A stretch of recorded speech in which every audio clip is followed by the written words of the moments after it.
Yeah. Oh man, we are live now. Holy smokes. Woo, woo, woo. This is a really exciting moment right now because what we're doing is the first Black Swan Yoga podcast ever. Number one. And I'm super excited about this concept, this idea of bringing the Black Swan Yoga mission to the camera, to the mic, and spitting it for all y'all, because what we're doing right now, like, we want it to be big. We want it to be huge, and we want it to be the answer to the yoga industry. And like, with people tuning into this and hearing what we're thinking about Black Swan Yoga, we can start the conversation of like how this happens in other places, because that's all we need to do now. We've seen that it works. We've seen that it changes people's lives, and it's like, let's go. Woo, woo, woo. Yeah. So my name is Noah V. I'm the director of Black Swan Yoga. This is Maddie. Introduce yourself. I'm Madeline. I'm here in Austin, running the studios here, running our training program, and we're stoked to be here. Dude, yeah. So I think what we want to do first, real quick, is just give you all a little insight into our yoga journeys, how they began, how they've changed our lives.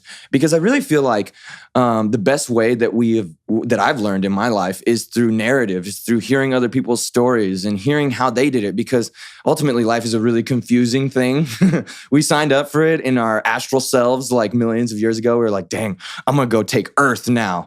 That's going to be the hardest course I've done so far. And the journey begins. And so like, we just got to open up the conversation about like our journeys and connecting with y'all about your journeys and how we can make those one. That's what yoga is all about. Yeah. Like bring it together in each and everybody's mind. And so I think that with this podcast is going to be awesome. We're going to talk about BSY culture, but like I said, we're going to talk about our personal yogic journeys, because I do think that that's a huge part of the BSY culture, is sharing our personal journeys and connecting with yogis through our own life in yoga.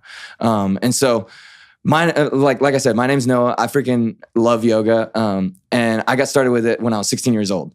And I needed to practice because I wasn't going to pay $100 for PT sessions after I got in a horrific car accident. It was like super bad, broke my jaw, messed up my hip, ribs fractured. My spleen was like bleeding out. I had to like stay in the hospital for 2 weeks and then have my jaw wired shut for like 6 after that. And that was like the moment when it was like, oh, I am a mortal human being. I was I thought I was invincible before that. And then this thing hit me out of nowhere. It was a side impact. It was just like, I couldn't have stopped this crash from happening in my life. And it took me years to understand and realize that ultimately that's the reason why I'm here at Black Swan Yoga. That's the reason why I started doing yoga in the first place, because it was like, I gotta heal my body. I was a competitive athlete. I played football. I had to get back on the field. And I couldn't pay, like I said, those $100 fees, $150 fees for a PT session, like to have someone just like work on your body, manual therapy, stretch you out. I had to do it myself. And so getting on the mat, getting into my yoga practice, that was the answer. And what I realized through trying to heal my body was that something deeper happened in my mind. Something deeper happened in my soul, that when I, at the end of college, was considering my careers and what I was going to do with my life, I recognized it was something that was so consistent in my life that had kept me grounded through what were really tumultuous times. You know, college, you know, freaking Thirsty Thursdays, dollar beer nights, like, you know, I still had my yoga practice going on the side. I'd get once, twice a week throughout college. And I would look around and be like, I'm holding it together a little better than these other people. Weekly yoga. That's all it took. And so at the end of college, it was like, do I want to be an accountant like I've been trained to be my entire college career? Or do I want to do something that it not only has helped me, but I know can help other people? And that's really where our drive and our mission are coming from at Black Swan Yoga. We're just trying to share our personal missions, our personal journeys through the practice, because that is where we've seen and realized the healing benefits of the practice, in hope to inspire y'all to take on the journey of trying out yoga once, twice a week, maybe once a month. It could be like as infrequent as you want. It'll start catching you though. It's a practice that gets you into your body and you start realizing there's way more to you than you thought there was before. And so, yeah, that's my little like spiel. We'll talk about it a lot. Like I'll go into different stories about why I did yoga throughout the podcast when we are interviewing other people. Like that definitely wasn't the full depth of my yogic journey from start to finish. Like there was a lot of forces along the way that were like points in my life where like, no, yeah, I gotta do yoga. Like, what am I gonna do other than that? Like, this is my dream. This is my mission. And Black Swan Yoga is making it all a reality. So What is it? What like with that little spiel? I know it's like a lot. There's so much more to talk about, but I want to hear about Maddie's journey. Intense, yeah. I've been thinking about it, and it's interesting for us because we've worked together for years and years. And Noah got into the yoga scene by his body, and having this really traumatic event that became more like a snap into reality. Like, whoa, I'm not immortal, have to work on my body, have to go down this path. And then it blossomed into all this amazing success in your, personal and business and everything. And for me, I got into yoga when I was a teenager as well, 14. And it was more so along the lines of the mind. I was like super depressed, super anxious. And I was like, what the fuck? What is the meaning of life? Why am I here? What am I doing? I got to find happiness, and I have to find, freedom or peace from this intense downward spiral I had going on in my mind. And I'm really lucky. My dad got into yoga when I was young, and he would see that I was struggling and constantly be like, you got to get into yoga. Just try a little downward dog. Just do a little child's pose when you're feeling down. And I was super resistant to it. It was hard. The physical aspect was really challenging. And I just, for years and years, tried to go at it from the mind and was like, I got to find the reason, got to find the answer, have to find my peace and happiness. And then I slowly began to realize getting there really comes through your body, and getting into the physical practice really lights up that freedom or realization that your body and your mind are one. And through yoga, getting to know yourself through your body and becoming aware of your breath and your body, your mind starts to open up, and you start to realize, wow, I am in the driver's seat and I'm not immortal. I don't have all the answers, and I probably never will. But through yoga and connecting your breath and your body, I've realized it's just this magical open playing field being a human, where you can create your life and, see what you want to see. And really the perspective of your life is in the eye of the beholder. Like, what do you want to create? What do you want to see? When you come back to your yoga mat and your practice, you really realize that you have the ability to create whatever you want. So for me, I started in the, spiritual, more emotional mindset aspect of the practice. And I got really into just learning about different spiritualities and studying different religions and just questioning so much from that aspect in high school. And then I went to college and started doing some psychedelics and really got into the mind of really got into the mind aspect of realizing, we have this open playing field in our brains to create whatever we want. And then through that, I got into Black Swan Yoga because I was dating this guy who was, in the psychedelic scene. He was like, Black Swan Yoga is this amazing place where all these weirdos come together and just move and breathe, and there's no judgment, and it's this space of freedom. And I got into it in 2009 when we opened the studios, and it was just like instant, like right away. I was like, whoa. And I had that same kind of experience you had on a different level of just like present moment, just like, whoa, what is life? What is everything? And realized that I could experience so much bliss and freedom through moving my body, connecting my breath and my mind.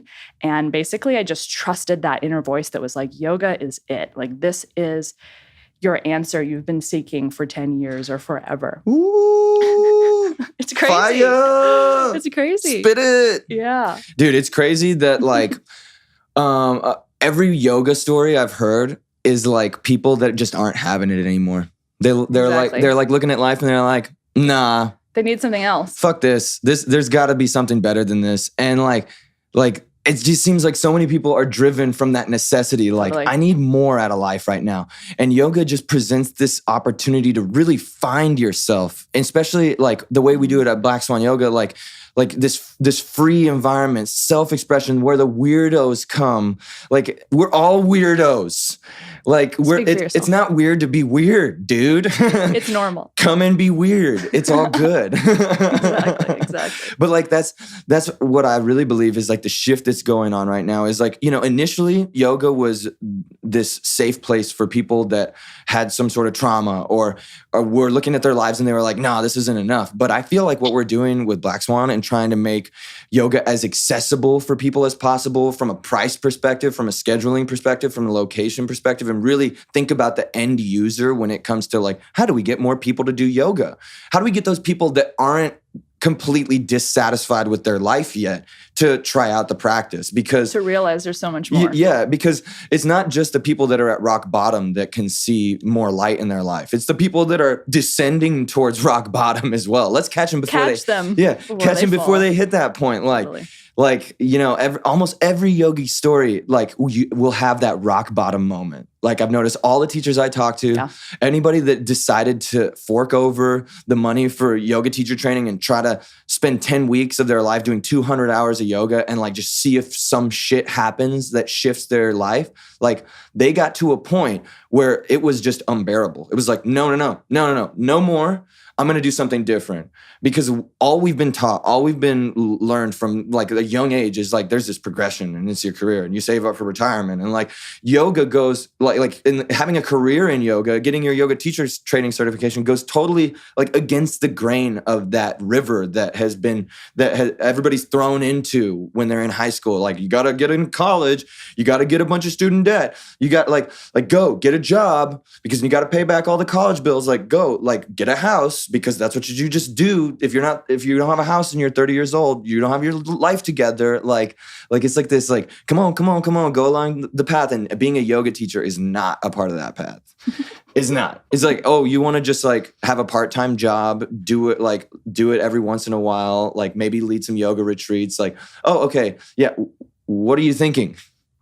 That was the same like action and advice that I got from my family when I was like, yeah, I'm not going to be an accountant. Like, I'm not going to get my CPA. Like, nah, I'm going to get my yoga teacher certification. And it was like, huh?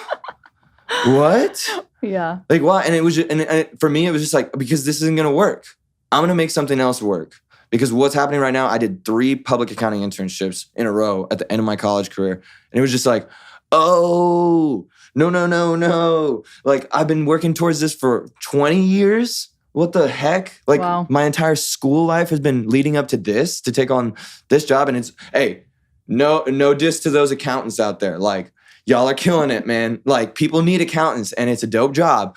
But like, I could literally not even wear business casual. Like, I would sweat through my collared shirts, like dry cleaning. You had to be a yogi. I had to like get 2 shirts dry cleaned per day, pretty much, because I would have to switch at lunch. That's horrible. Because I didn't have, like, if I would have tried to go to meetings and shit with my like business cash, all just like looking like a map of countries and lakes and like, no one would take me seriously. Oh my gosh. And so like this was out of necessity. And like, I think that is something that's unique to all the yogic journeys I've heard, is like, there's always that breaking point. Totally. And I feel like that's where I come in with teacher training and trying to help people realize when they come into yoga training, this kind of life school or a pivotal point in your life where you feel like you need more and you need a change. In my perspective, I feel like the whole point of it isn't to necessarily, think the external circumstances dictate your own internal circumstances, but rather through the practice of yoga and getting to know your breath and body, you realize that you have that control of your perspective. So if you can't, go full force yoga career, what have you, yoga can still help you to find ease and love and peace in whatever you're doing in the circumstances you have. Because us as humans, we have so many different paths. And like you said, like, we need accountants, we need people that do jobs that maybe in our eyes, we probably feel like we couldn't do. But that's what makes the world run. And I think that's the magic of yoga, that you can realize like you're in control of your perspective. And even if you hate your job, once you get into yoga, you just become a happier person and you see more beauty around you. And then your job becomes a little bit better. You're nicer to people. Things go easier. Just life all around becomes yoga. And it's not necessarily about just being a yoga teacher or not. It's about realizing yoga can be brought into anything you're doing, every moment. Flossing your teeth, go a little more gentle on your gums, or greeting someone at the gas station, like seeing everybody as a teacher and as yourself, and just finding that. I mean, I think that that's really one of the keys to finding our freedom. Dude, yeah. Like yoga is like life flossing. It's like the basic necessity of like, yeah, what's that dance? Floss it. It is like life flossing or going to the dentist. You got to keep your teeth good. Dude, yeah. It's like, I love when people are like, oh, I'm not flexible or I can't really do yoga. Or like, no, like, I'm not really down for that. It's like too woo-woo. Like, yo, come to my class. It's just hip hop music. We go hard. Everybody's together. And like, it's just about getting on your mat and being present with your body. So many people are like, whoa, what am I signing up for when I go to a yoga class? Am I joining a cult? God. I got baptized when I was 7. Like, am I going to dissolve in the yoga room? Like, dude. You may sweat a lot. Dude, yeah, you may sweat. But that's pretty much all that out. But yeah, it's just like people have this idea that yoga is this like really heavy on the spirit practice, but just at the same time, it just is heavy on your body. Like, and everybody's got a body, everybody's got a spirit. And what yoga is doing is just characterizing and putting into words the experience of those things. Like, straighten your arm. Look with your eyes at your own fingertips. Like, you just say these things in class, and what you're doing is like activating yogi concepts like dristi, like where your gaze goes. Like, it's such a powerful point of focus, but like we just use it in the yoga class in the physical poses to enlighten you of its existence in your body, in your mind, in your choices. Like, you get to choose where you look. That's something that I've learned a lot in yoga. Like, oh, when they say look up with your eyes while you're in your upward facing dog, your dristi is literally moving the rest of your body. And just in the same way, like your dristi is super powerful in all of these other aspects of life. Like, what are you looking at? What are you putting into your eyes? Like, where are you focusing your attention? These are things that travel really quickly off the mat and give you insight into like, why are things like they are? Exactly. It could be physical, but you'll probably go with the spiritual eventually. It's inevitable. Symbolic. Well, because what we're teaching in the classes is that those are intimately connected, regardless of whether you're aware of that or not. And the mission of the physical practice is to get you aware that there is a component of your physical that is a part of your mental, and there's a component of your mental that's a part of your physical. It's like it's a continuum between the two. Yeah. And that's yoking. That is yoga. That's like the realization that you're trying to make. And what I've been teaching a lot of my classes really too is like what you can do in a yoga class is so much more than what you could do by yourself. And there's this idea of like togetherness and being stronger together that is cultivated in the group practice. And it's a really amazing experience to see people hold things and like grit their teeth and like push themselves further than they would go by themselves, because the person to the right, the person to the left of them is doing the same thing. And so it's like, okay, you felt that. You know that you did more than you would have by yourself. Why? Let's think about that real quick. Because you're connected with the people around you, maybe? It's so cool. Because you're exchanging energy through your breath with these other people. You're sharing the same air. Maybe we're connected to everybody. Maybe. Holy smokes. Like, that would be crazy. I mean, if we were connected to everybody, then I would start treating all these other buddies a little differently, right? Absolutely. Like, I think that's the beauty of Black Swan specifically, is that I love that you use the word continuum. It's really this continuum of experience. Like, everybody comes into a practice and maybe this person on the right is there for emotional healing and this person on the left is there to get a six-pack. And really the whole point of it is that it doesn't matter. What matters is that you are together, connecting, respecting everyone, having your own intentions and what is of value to you today, and then maybe letting that change over time or welcoming new things. But really, it's just about everyone being together. And, from somebody who's an accountant to a yoga teacher, how can we see that we're really all the same and just respecting everyone? Because, continuum of careers or viewpoints of, right to left, of religious, non-religious, like this type of politics, that, or whatever your life views are, the truth is we're all just the same. We're all trying to do our best and be loved and respected and seen and connect genuinely at our deep core, at our heart. Dude, I really love that. That's like the secret sauce. So this is trademarked information. Everybody will need to sign this confidentiality agreement because you just heard what makes Black Swan Yoga run. And it's the continuum, man. It's totally. It's understanding that like everybody is on their own distinct path, and that's what makes their path special. Yeah. I think that it was so weird. Like this morning, for some reason, I just Googled random things, and I was Googling discrete math. What is that? Discrete numbers, discrete math is the idea of like, if you're counting apples and there's 5 apples, like there's not like a decimal point of apples. You're just counting whole numbers. Unless you take a bite. Yeah. And like, and that's like where that's where a lot of computing, a lot of like coding comes from, is the binary system, like zeros or ones. That is discrete numbers, because it's either this or this. There's no 0.0004 in computing. It's 0 or 1. It's one or the other. And the idea of like shattering that boundary between the two and saying like, it's a continuum, like that's what we're doing. Like it's not this or that. It's not black or white. Yeah, it's all of those things. And who are we? Who is anybody to make the choice of like what it is? What is yoga? I love that question. I'm like, dude, you know as good as me. Everyone has a different answer. Everyone has a different answer. And like to think that we're one day all going to agree on it because you teach like one set sequence and like make your teachers teach a certain type of way, like that's going to fix the fact that everybody disagrees on yoga. Like that's not going to happen. That we just need to accept the fact that we contain it. We all have different perspectives, and that's what makes this like the multifaceted jewel of reality. Like so shiny. Yeah. We're all just different sides of the jewel. And we reflect the light in a different direction, in a different way. And like, we all make up the same thing though in the end. That's what I felt. Totally. Yeah, like really deep moments. Like I'm just on like the edge of this big sphere. My perception is on the edge of this big sphere. And I'm like looking out and seeing like all the other edges of the big sphere. But like, it's like a sphere that has outward concave, but then at the same time, it's inverted into itself. Like, yeah, dude, no, that's that trippy shit. Oh my gosh, from numbers to, okay.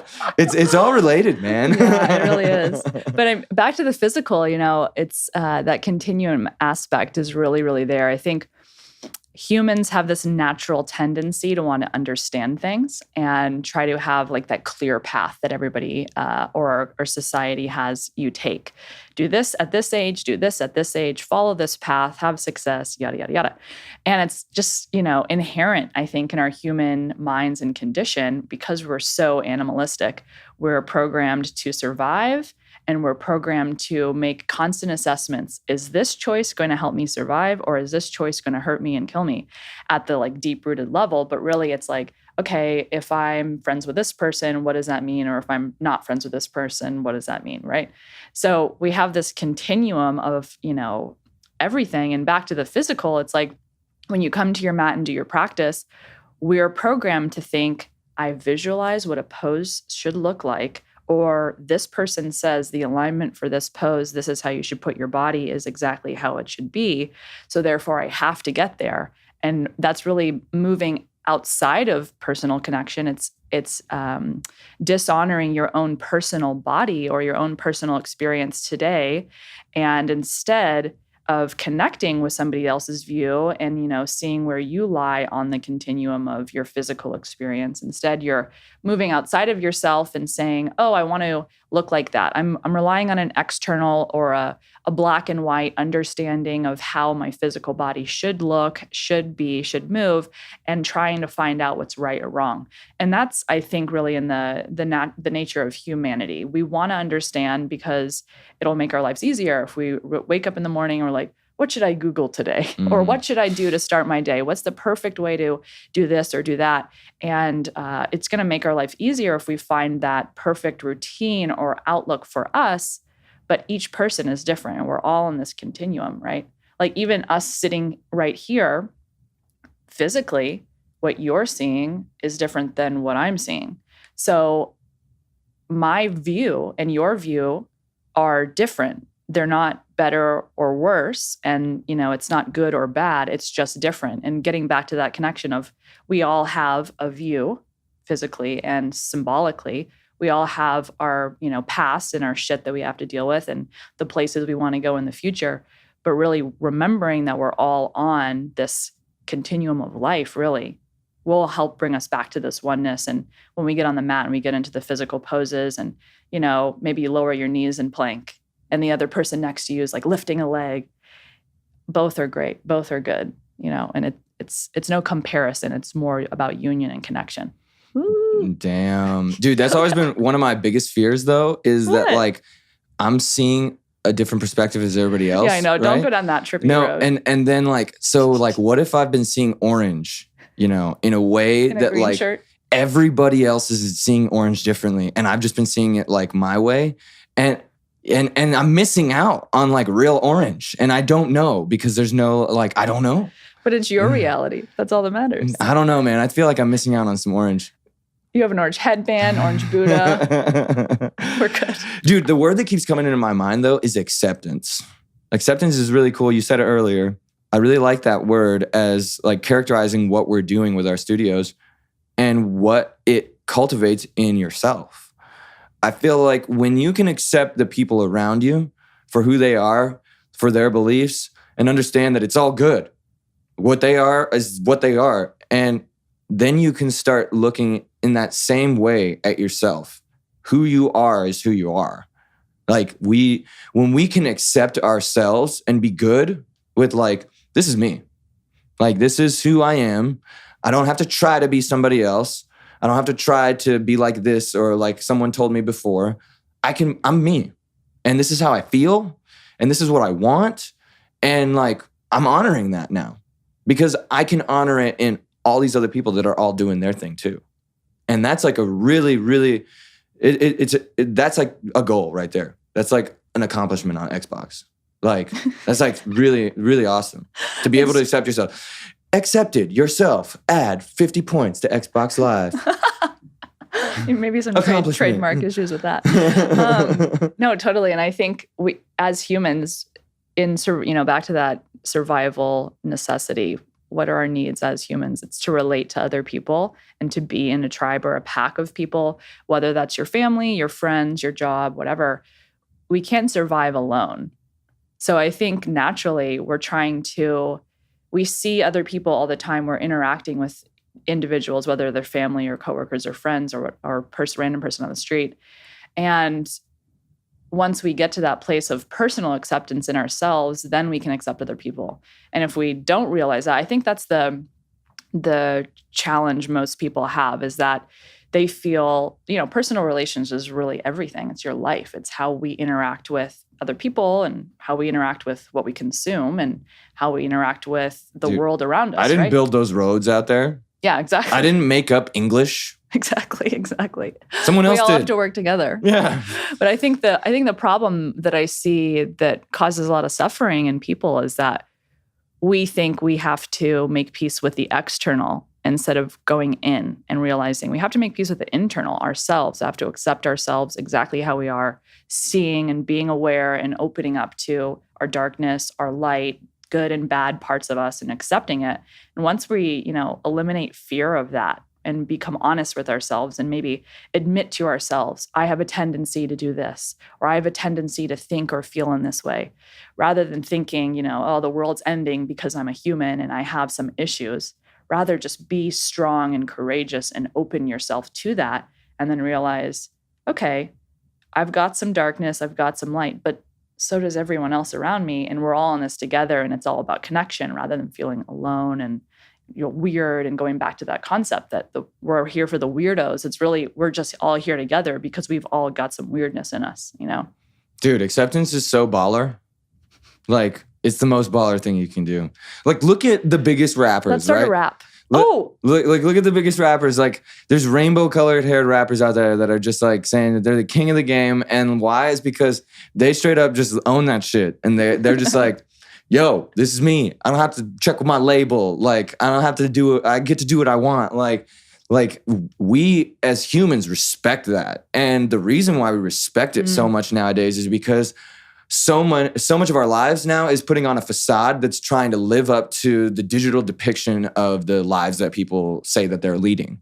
And it's misleading because it's the top 5% of their reality. So many other podcasts are talking about this now. It's like getting well known. Like Kanye even posted about it the other day. Like, I wish there was like social media without followers displayed or the number of likes displayed. Like, this is like printing the size of your dick on your t-shirt, pretty much. Like, Like this is not a way that we need to be like living. It's ruining our self-image. Too much comparison. And it's making us feel like we think we need to be better than who we really are and what we really are. Because the best you is going to be you. Like not you trying to be this, is just going to be you. And like that's what we teach in teacher training. That's what we tell our teachers, is the best connection to your students is going to be you. It's not going to be the fancy yoga voice that is now teaching you in a theatrical manner. That sounds kind of nice. Lift your arms up high, reach them up. I am not me right now. I am your yoga teacher. I started out trying to teach like that. Seriously, because I was not good enough to be in front of all these people and to tell them to move. But now I'm like, yo, lift your arms up. Like, do it. It feels really good. Fold over your lower body. Do that. It feels even better. Like exactly. Like and students love it. And like that's what we are really trying to cultivate at Black Swan, is like in our teachers and our trainees is, who are you? That's a really important question to ask yourself every single day, because that shit's gonna change. 2, like what's holding you back from you? Are there things that you aren't doing that aren't you? Let's talk about it. Let's talk about why. And then 3, all right, let's make you out here to everybody else, because people love that shit. Mm-hmm. People love rainbow colored hair. So when you can be that brightness and be yourself and be confident in that, other people say, could I do that? Could I open up? Can I find the goodness in my heart and my mind and realize I'm just as good as them, or just as good as whoever we naturally tend to compare ourselves to, and realize we're all good, we're all awesome, we're all one. Yeah, that's the yoga shit right there. So yeah, this is why like I think the scope of this podcast is opening up to people's personal journeys and showing, the different levels of courage that it took to make that leap into the yoga industry. Like we're going to interview some of our teachers. I feel like we should bring some on it people on here and get just their perspectives, is like either starting out their yoga journey or in like the intermediate phases of their yoga journey, because I want to get all the perspectives, because I feel like the more that we share different people's perspectives, the more that we're thinking along the same lines of like, maybe yoga could work for me too. Like I want so many different stories from so many different walks here on this podcast of people and how they've experienced yoga, to where it is like, well, I could fit on one of those paths. Like I could get a practice in once a month, like and still feel a significant shift from this practice. Like I know for a fact that people are out there, they're doing yoga every once in a while and they're feeling like big changes, and they've probably got some things to say about it. Are in our staff, in our student base, on people that want to open up Black Swan Yogas, like all these people, have their reasons for being in yoga. And normally when they start talking about it, it becomes a really compelling story.